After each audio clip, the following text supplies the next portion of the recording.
Hello, friends. How are you? I'm good. Thank you for asking. So I'm here in my kitchen today because I wanted to do something different. I didn't want to do a normal, natural hair care tip video where you just sit down in a chair and act normal, like things are normal. So I'm just here in my kitchen. I'm vlogging. I might be doing some things depending on how long this takes to record. So here we are, moving on. So this is a list of things that most of us already know not to do, but we continue to do it anyway. I'm going to give you some tips, some words of encouragement, and if need be, shame, to get you all out of that toxic mindset that's keeping you from achieving your hair goals and dreams. Number 1, buying too many products. Don't click on that other video, you know you're wrong, so sit down. But this one has aloe vera in it. Yes, sweetie, a lot of them do. And if you really want aloe vera, why don't you go on over to Walmart and get you an aloe vera leaf then? That's what I thought. Listen, I know a lot of these products can be tempting. You love the ingredients. It's on sale. It's Black owned. It was created by your favorite YouTuber. You love the story behind it. There are a million reasons we could be reaching for something we don't need, and we have to recognize that it is just that, superfluous. We don't need these products for our hair to grow.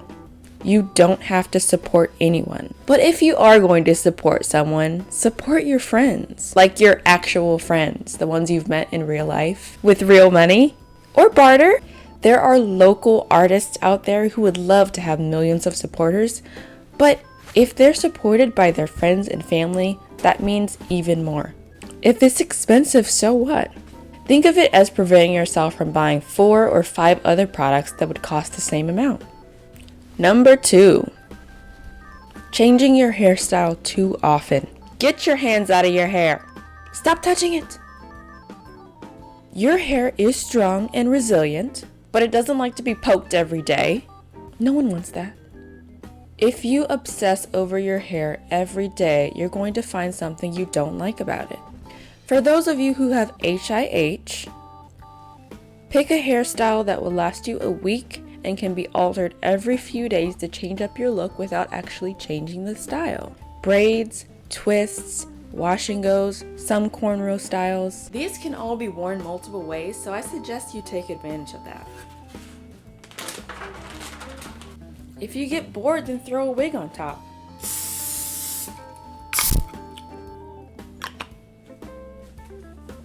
Number 3, being rough.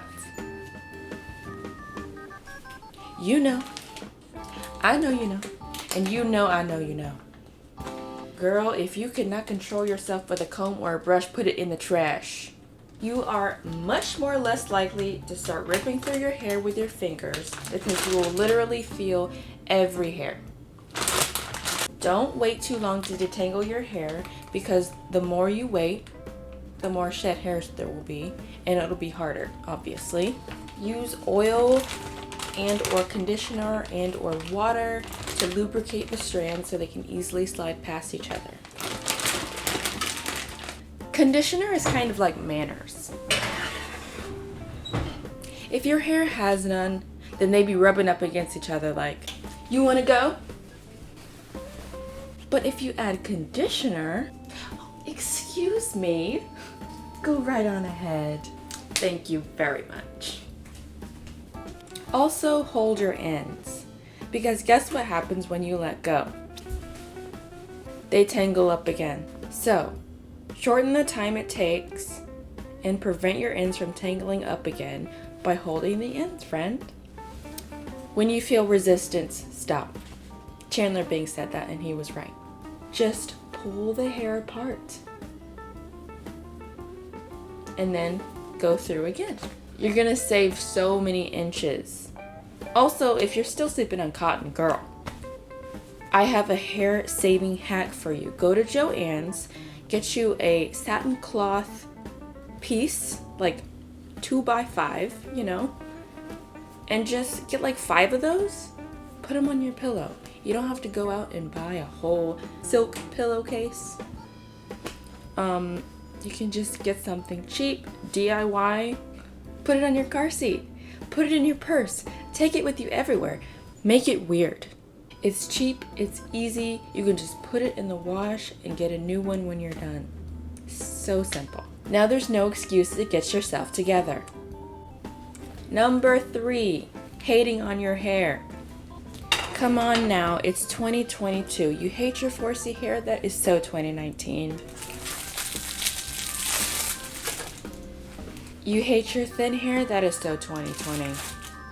I just watched a video where a hairstylist said that literally everyone hates their hair and is jealous of someone else's hair. And that is so true. Just think about it. Literally everyone has something they want to change about their hair. Hair envy is pointless. Might as well learn to love your hair. Anything else isn't worth it, because guess what? Your natural hair is going to grow right back. Isn't that amazing? She is relentless, just like the Lord. She loves you relentlessly and unconditionally. And shouldn't we love her relentlessly and unconditionally back? Is that radical? I don't think so. I know it's easier said than done, but you can do it, I promise. Number 4, not trimming your split or splitting ends. This is the one time where you need to get up. Be proactive and do something.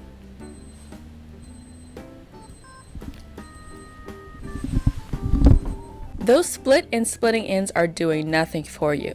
I mean, they are doing something. They're giving you length today, but who knows how far they will travel up and ruin the integrity of your hair. You have to cut it, but that's only because you waited too long this time. It doesn't have to be dramatic every time if you stay on top of your trims. Get rid of all the damage and use minimal heat, and I don't see why you couldn't get away with trimming ½ an inch every 6 months. That's 5 inches of retention depending on how fast your hair grows, compared to the length you're retaining right now holding on to those split ends. 1 inch? 0 inches? Negative inches? It's the simple math for me. You only have to cut it one time if you get your act together. Let it go, sis. That is it for this video. I hope you learned something. I hope your feelings are hurt, but not too bad. If you have more toxic things we do, or if you want a part 2, leave it in the comments below. Stay safe out there, stay loving your hair, and I will see you in the next video. Bye!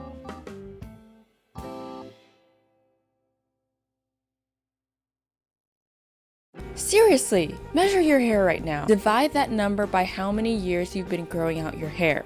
That's how many inches you've retained on average per year. Now subtract that number from 6 times the number of years you've been growing out your hair. That's how many inches you've lost. Now I'm gonna put an example on the screen. Okay, let's say your hair is about 10 inches right now, and you've been growing it for 4 years, right? That's 2.5 inches. That's 2.5 inches per year. Okay, not very good. Now take that number, 10, and subtract it from 6 times 4, which is 24. 24 minus 10 is 14. That's how many inches you've lost. That's a lot.